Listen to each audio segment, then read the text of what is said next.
Mesdames et messieurs, bonjour et bienvenue dans cette première édition de la journée. Premier conseil des ministres du gouvernement dirigé par Moussa Mara. C'était ce matin à Koulouba sous la présidence d'Ibrahim Boubacar Keïta, président de la République. Occasion pour IBK de féliciter la nouvelle équipe avant de développer les grandes lignes du programme d'action gouvernementale. Un programme axé sur la relance de l'économie, la régionalisation, le triptyque dialogue, paix et réconciliation. Pour IBK, l'équipe Mara doit être un gouvernement de résultats. Je vous propose de l'écouter, des propos recueillis par Sidiki Dambélé. Votre gouvernement doit être un gouvernement de résultats. Un gouvernement debout et non un gouvernement assis, tel un bureau d'études. Je veux des ministres sur le terrain, des ministres de terrain. Je veux un Premier ministre sillonnant le territoire, touchant du doigt les problèmes de nos concitoyens et me remontant en temps réel les préoccupations de la nation. De la performance pour chaque ministre, encore plus de performance de la part du gouvernement, toujours plus de performance pour le bien-être de notre peuple. Il vous appartient conséquemment, en tant que chef du gouvernement, de faire en sorte que cette condition soit satisfaite dans la cohésion et la solidarité. La discrétion et la retenue devant caractériser une équipe consciente des défis de l'heure. Vous êtes chef d'équipe. Vos prérogatives resteront les vôtres. Le programme d'action gouvernementale impulsé à ma demande par le gouvernement précédent et réapproprié par vous dès votre nomination reste donc pertinent. Mais il vous faudra, Monsieur le Premier ministre, aller plus loin pour élaborer une déclaration de politique générale à valider dans les plus brefs délais par la représentation nationale et qui soit le prélude à un travail profond de réflexion stratégique permettant, au-delà de la relance de l'économie, de produire et faire valider le plan du Mali émergent. Ce plan, qui sera celui de la présente mandature, reposera sur le socle de la régionalisation, étape majeure d'une politique de décentralisation qui, face au frémissement du pays, n'est pas un luxe, mais un impératif. Après sa visite d'État au Sénégal, le président de la République, Ibrahim Boubacar Keïta, est arrivé à Bamako hier à 20h, accompagné de son épouse. Le chef d'État a été accueilli à l'aéroport international de Bamako-Sénou par les membres du gouvernement, les institutions, les corps constitués. Et au cours de cette conférence de presse, le chef de l'État a évoqué sa satisfaction, mais une visite qui s'est malheureusement achevée par la nouvelle de la disparition de l'ex-première dame du Mali, Mme Keïta Mariam Traoré. La conférence a été suivie par Gary Boupé. Il est 20h à Bamako-Sénou, le chef d'État rentre du Sénégal. Très satisfait de son séjour, le chef d'État et son homologue, le président Macky Sall, ont abordé beaucoup de sujets de préoccupations communes. Il s'agit de la question de la sécurité, de la reprise effective du trafic sur l'axe de Bamako-Dakar, sans oublier l'annonce de l'exonération de 25% dont pourra bénéficier la société EDMSA pour assurer un meilleur approvisionnement des populations. Vous savez que dans la hiérarchie des visites d'État, des visites officielles, la visite d'État est le summum. C'est la première qualité. Et le Sénégal a voulu ainsi, pour bien signifier en quelle estime singulière, particulière, elle tenait la République du Mali et son président. Cette visite a été une occasion excellente d'échange dans tous les domaines. Et tous nos sujets de préoccupation communes ont été passés en revue. Et le communiqué final, je pense, résume parfaitement notre identité de vue sur l'ensemble des questions que nous avons examinées, y compris sur les questions internationales. Donc c'est vraiment avec beaucoup de satisfaction que je rentre du Sénégal. À Dakar, le chef de l'État a appris la disparition de Mme Keïta Mariam Traoré, l'épouse du premier président de la République du Mali indépendant. Ému et consterné, le chef d'État, en bon croyant, a accepté ce que la nature a créé. Il s'est incliné devant sa mémoire. Ce séjour, malheureusement, s'achève dans la tristesse que vous savez. Nous avons été rejoints par la nouvelle de la disparition de notre tante bien-aimée, Mme Keïta Mariam Traoré, grande dame. Elle fut mère de la nation, elle fut discrète, efficace, toujours dans l'ombre du géant de Marie qui était Modibo Keïta.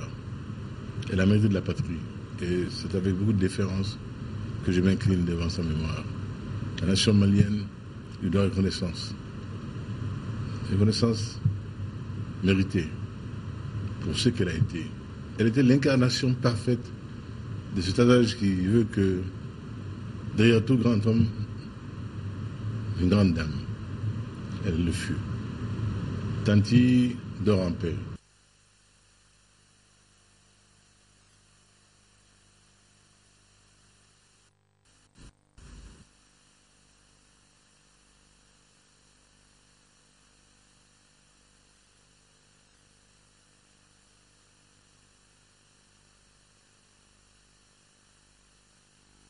Impression du président de la République.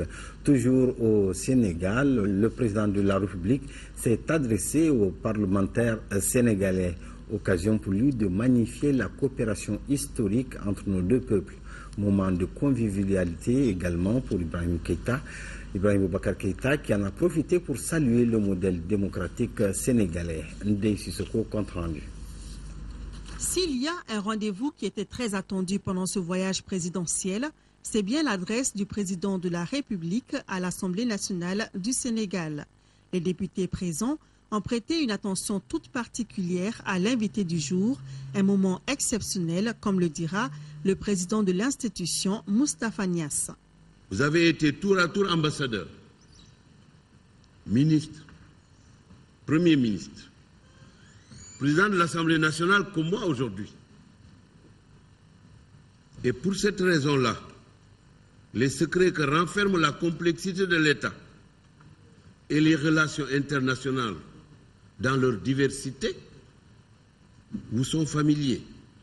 Je dirais mieux, c'est qu'au milieu de la tempête, lorsque les interrogations et les questionnements l'emportaient sur les réponses et sur les solutions attendues, vous avez su garder le cap avec sérénité, en ayant à l'esprit l'essentiel, c'est-à-dire la préservation de l'intégrité territoriale du Mali, le retour à la paix, à la stabilité et à la pérennisation approfondie de la démocratie en Afrique. Ce combat-là, il est en cours.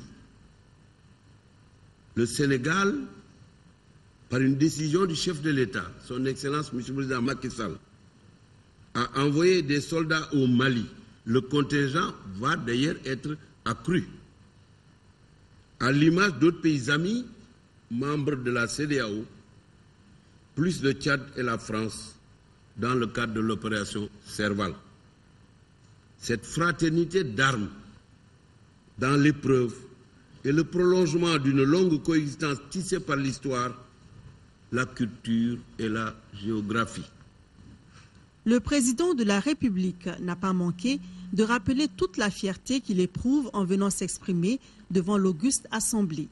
Ibrahim Boubacar Keïta a tenu à rendre hommage aux hommes qui ont marqué l'histoire de ce peuple frère.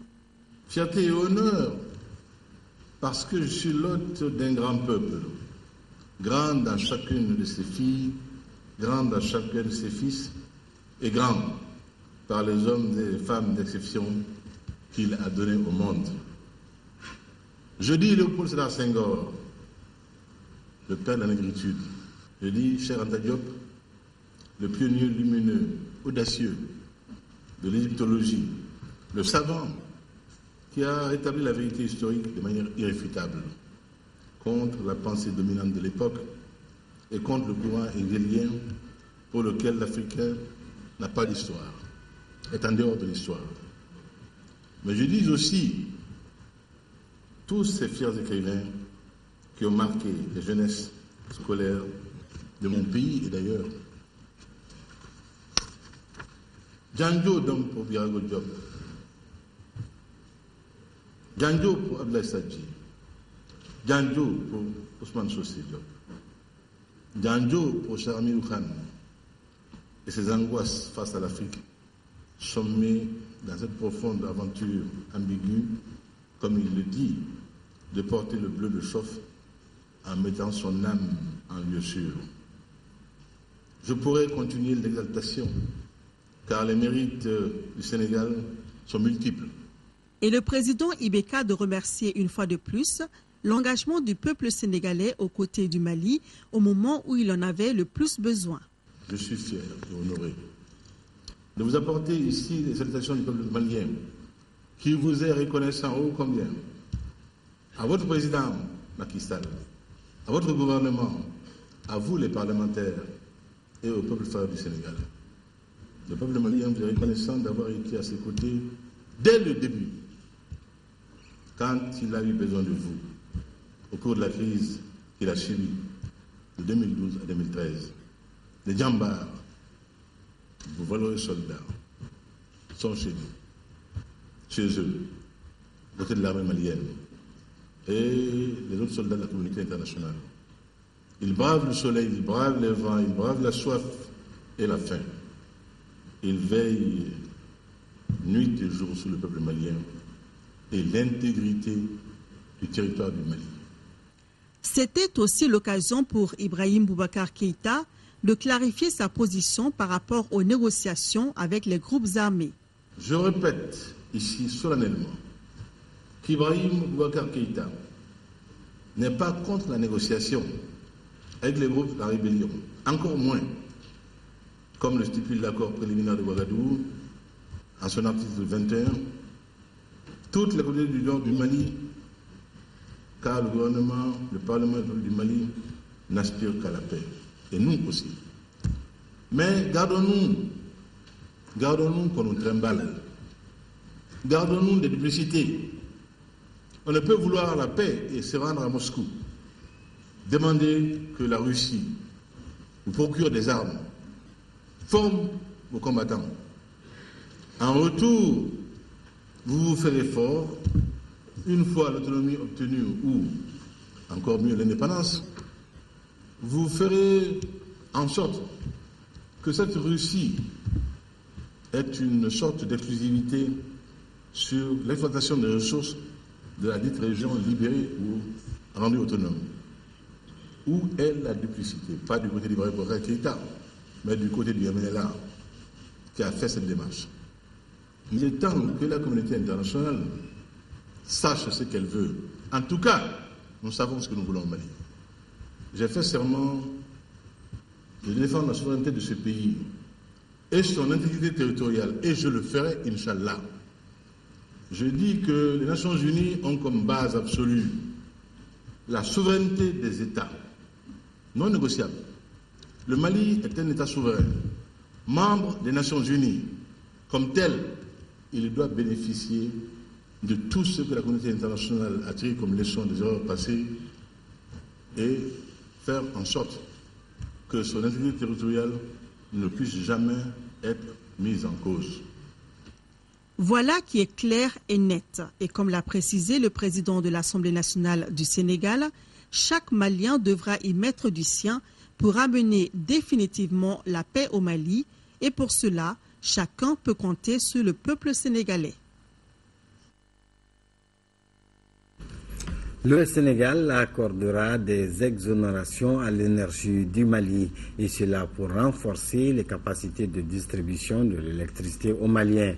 Les modalités de mise en œuvre de cette décision sont expliquées ici par le ministre en charge de l'énergie, Amadou Frankali Keïta. Nous l'écoutons au micro de Amadou Sankari. La séance de travail que nous avons eue aujourd'hui avec les deux délégations a été porté sur beaucoup de sujets, mais le plus important qui m'intéresse concerne le secteur de l'énergie. Le président Macky Sall a accordé l'exonération sur toutes les prestations de la centrale de 40 MW que nous lions à Dakar. C'est un geste très fort qui démontre la volonté du peuple et du président sénégalais à accompagner le Mali dans le cadre de la reprise de ses activités économiques. C'est un geste qui soulage la trésorerie de l'énergie du Mali. On avait une prévision de 9 milliards de francs CFA à payer pour les taxes et droits de douane. Donc nous venons d'avoir ce beau cadeau. Nous ne pouvons que remercier le président Macky Sall qui a encore démontré que l'intégration sous-régionale entre nos pays est en marche. Merci. Et la concrétisation de cette décision, c'est pour quand? Elle est immédiate. La location est en cours. Le président Macky Sall nous a rassuré que des instructions immédiates ont été données aux différents ministères en charge du dossier. Donc la décision, elle est immédiate. Prise de contact avec les institutions de la République. Le Premier ministre était hier au Haut Conseil des collectivités et au Conseil économique, social et culturel. Moussa Mara a sollicité des deux institutions une collaboration riche et franche pour le renforcement de la République et de la démocratie. Nyanya Aliou Traoré. C'est à 15h pile, comme annoncé, que la voiture du Premier ministre franchit le portail du Haut Conseil des collectivités. À sa descente, un Noumarou Ag Ibrahim Aïdara, l'accueillant fraternellement et chaleureusement. Après les salutations d'usage au Premier ministre de dévoiler le but de sa visite. Selon Moussa Mara, sa démarche est la manifestation d'une intention. L'intention de travailler main dans la main avec toutes les institutions de la République. Selon lui, tout gouvernement qui ambitionne la réussite se doit de respecter les institutions qui, à son avis, ont leur utilité, leur place et leur rôle à jouer dans le développement d'un pays. Très satisfait de cette visite, le président du Haut Conseil des collectivités a rassuré le Premier ministre du soutien moral, physique et intellectuel de l'institution ainsi que de ses membres. Vous avez dit des mots si chaleureux, si enthousiastes pour nous, que c'est la première fois qu'on le sent. Quand un Premier ministre nous dit « Moi, je suis là pour vos préoccupations. N'hésitez pas à me saisir. Nos yeux sont rivés sur vous, surtout en matière de décentralisation. » Second cap, Koulouba, où se trouve le Conseil économique, social et culturel. Même scénario, même objectif visé, une collaboration franche entre le gouvernement et les institutions de la République. D'après Moussa Mara, le Conseil économique, social et culturel reflète les différentes composantes de notre pays. L'une des raisons, a-t-il déclaré, est de s'assurer de la disponibilité de cette institution. Message reçu durant le président Djamil Bitar qui précisera que l'accompagnement du Conseil ne fera pas défaut.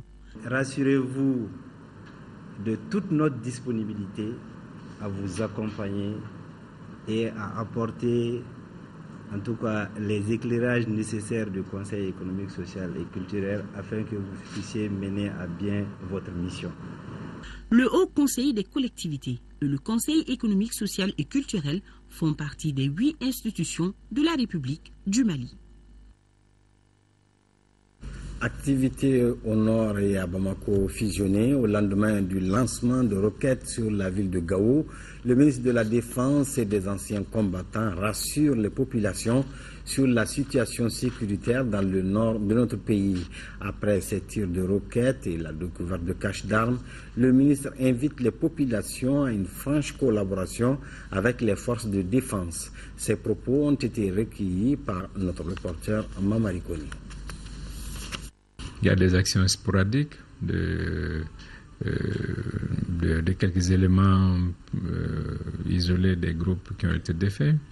Donc, comme vous l'avez indiqué, il y avait eu des roquettes sur Tessalit, à Tombouctou. On a découvert des caches d'armes dans la zone de Tombouctou. Nos forces effectuent un travail permanent de ratissage et de fouille sur le terrain. Bon, hier à Gao, il y a eu une roquette quasiment en pleine ville.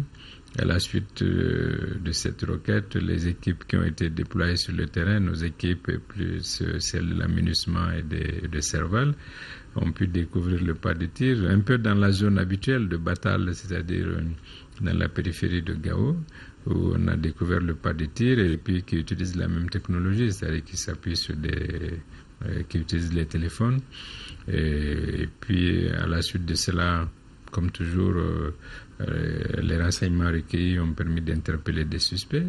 Et nous allons continuer de monter en puissance parce que non seulement nous avons déployé de nouveaux effectifs, mais nous allons cette fois-ci peut-être prendre de plus en plus d'initiatives d'action, de contrainte ou d'action répressive contre les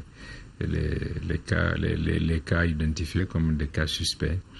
À l'évidence, comme ce sont des éléments qui sont quand même disséminés au sein de la population, nous souhaitons pouvoir continuer de compter sur l'appui de la population pour pouvoir les détecter, les neutraliser, afin que la stabilité et la sécurité reviennent et que le processus de retour des populations, de reprise normale des activités économiques, que ce processus-là puisse se dérouler dans la sécurité et dans la continuité. Un message d'apaisement à l'endroit des populations. À l'endroit des populations, ce que je veux dire, c'est que nous sommes conscients que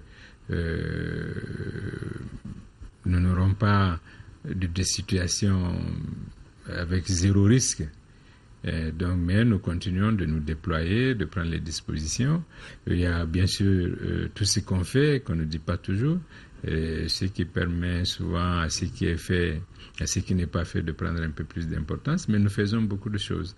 Vous vous souvenez, après les incidents qui ont eu lieu à Tamkoutet et ailleurs, nous avons démantelé des groupes, nous avons participé récemment avec les forces françaises à la reconnaissance, à beaucoup de patrouilles de reconnaissance qui ont abouti à la neutralisation de plusieurs djihadistes dans la région de Kidal.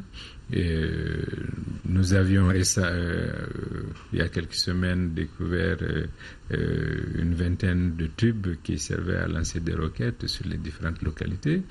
Il y a eu cette découverte des caches d'armes dans la région de Tombouctou, mais aussi dans la région de Gao.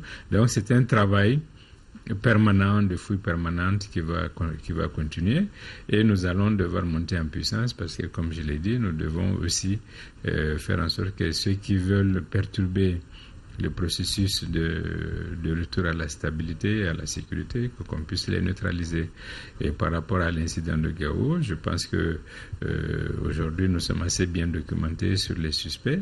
Les pas de tir, nous avons pu l'identifier et nous prendrons des mesures conséquentes à la fois en termes de dispositifs, mais aussi d'actions à entreprendre contre les poches que nous avons identifiées.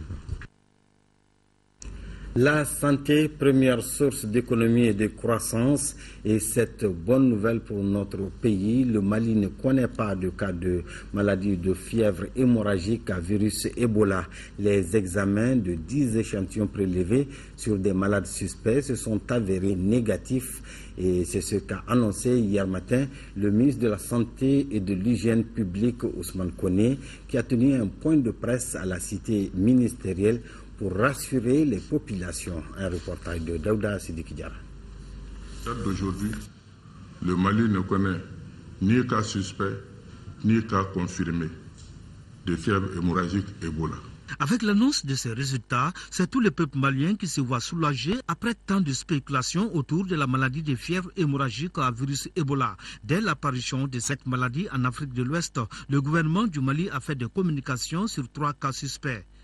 Le gouvernement avait alors informé que 2 échantillons de prélèvement ont été analysés, que les 2 échantillons se sont avérés négatifs à ce virus. Il avait également informé qu'un 3e échantillon était en cours d'analyse. Depuis cette date, d'autres échantillons ont été prélevés sur des cas suspects et envoyés effectivement aux États-Unis à Atlanta. Pour parvenir à ces résultats, le laboratoire Sénoufo du Point G a été appuyé par des Américains de l'Institut de recherche de haut niveau en biologie qui ont fait le déplacement à Bamako. Avec la collaboration de tous nos spécialistes en cette matière, nos structures, que ce soit le Sénam, l'INRSP, la faculté de médecine, la Direction nationale de la santé, ensemble ont procédé à l'examen de 10 échantillons Ces échantillons comprennent 9 échantillons sanguins et un échantillon de cellules prélevées sur une dépouille mortelle.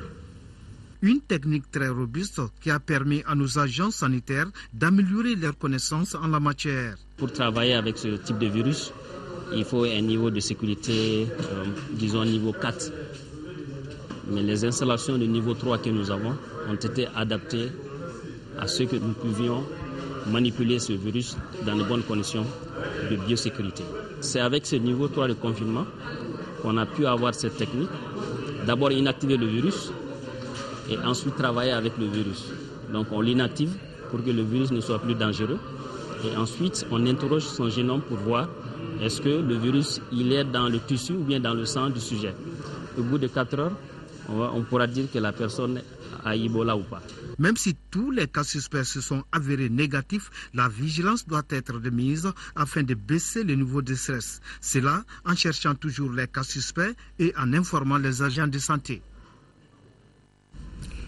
L'information du jour reste le premier conseil des ministres du gouvernement dirigé par Moussa Mara. C'était ce matin à Koulba sous la présidence d'Ibrahim Boubacar Keïta, président de la République. Les grandes lignes du programme sont axées sur la relance de l'économie, la régionalisation, le triptyque dialogue, paix et réconciliation. Nous y reviendrons en détail dans nos éditions du soir. Une présentation de Aïssata Ibrahim Mega. C'est la fin de la présente. Merci de l'avoir suivi et bonne suite des programmes de l'ERTM.